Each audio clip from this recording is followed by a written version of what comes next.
Freemantle, present day. Like all the Cunard queens, she's a crowd pleaser. 150,000 tonnes with 2,500 passengers leading a life of luxury. Over the next couple of days, tourists will disembark and spend, while Queen Mary II, their city within a city, dominates the port. Now see what a difference a century makes. October 1914. In London, the real Queen Mary, with the King, is at the apex of the vast and threatened British Empire. But here at Freemantle, on the fringes, everything is so much smaller. These two ships, for instance. One of them, Ascanius, requisitioned by the Australian government from the Blue Funnel Line, has a new wartime number, A11. The other, Medic, a White Star liner, is answering to A7. Medic and Ascanius are fractions of the size of QM2. They are not luxurious. They're here to load the first of the West Australians who've answered the Empire's call. Right now, those lads are training at a place called Black Boy Hill. Today, their camp in the hills east of Perth is swallowed by suburbia. Just a piece saved for memories and commemorations. Yet just days after the outbreak of war, this was a busy training and recruitment camp. As the tents were raised, so was the 11th Battalion, the first in the state. The 12th and 16th would follow because in 1914 war was the thing. It's what men did. And who at Black Boy Hill had ever heard of Gallipoli? The newspaper of the day describes recruits as a mixed bag: clerks, miners, prospectors, sleeper cutters and tradesmen, arriving in suits and dungarees, carrying shiny suitcases and swags. More than 30,000 West Australians volunteered for the Great War, and most of them starting army life here at Black Boy Hill.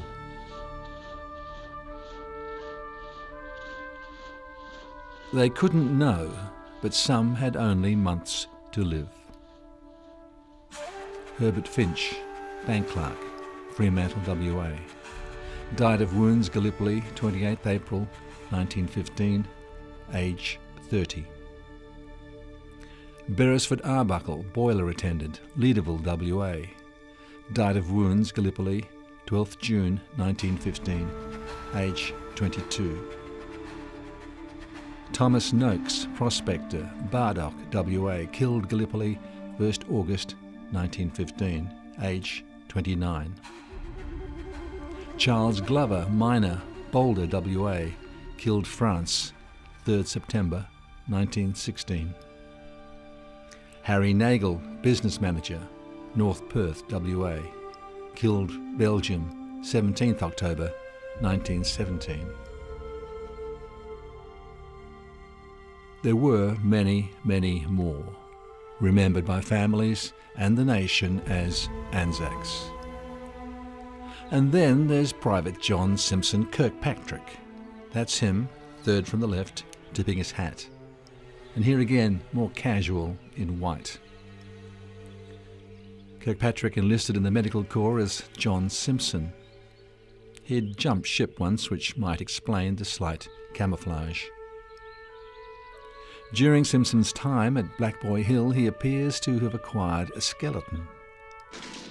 Later, at Gallipoli, he acquires a donkey, and together they carry the wounded to safety. Simpson was killed there in May 1915 and became legend.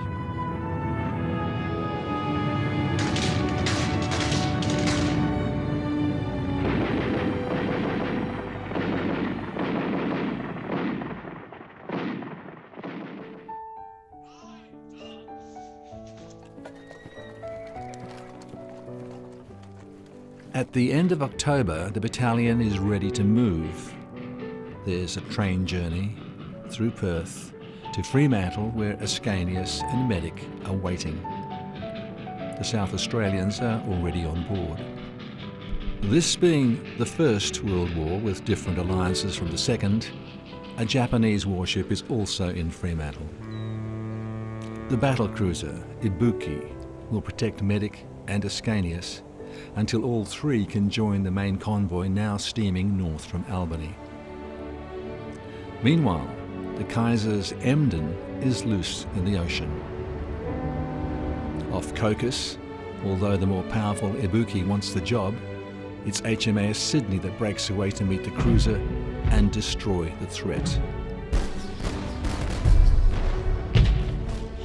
And so it happens that on the 8th of November 1914, Australians meet Germans before they meet Turks.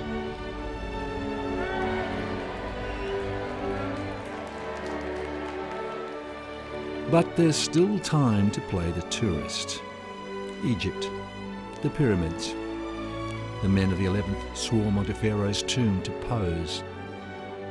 Singly or in groups, some smiling, others stern-faced. The result, one of the all-time happy snaps from the war. But now things will change for the worse.